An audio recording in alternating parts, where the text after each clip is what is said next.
Hello mga friends, pabili tayo ng second hand escaparate. Nag-display na kasi tayo dito sa labas ng bahay ko. Yung gate na yun bubuksan ko, lalagyan ko ng lamesa. Kahit maliit, papatong ko to mga friends. Ayun eh, para yung iba yung dinideliver ko tsaka yung mga taga rito. Kasi dito sa Olympia hindi alam na gumagawa akong tinapay. Marami pa ng mga partner dito. Yan. Yan ang bukas ang labas.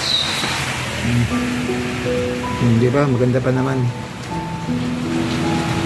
Ayan mga friends.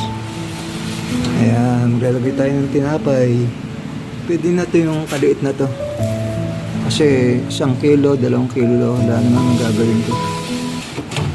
Ayan. Diba? Ganda naman eh. Tapos may tray tayo. Ayan.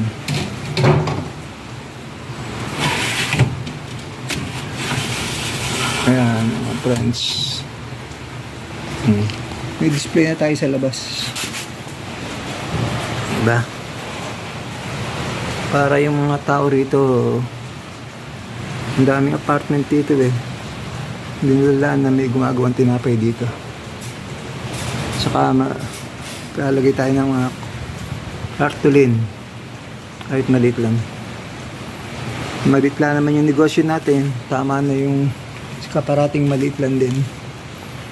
Ayan mga friends. Ayan.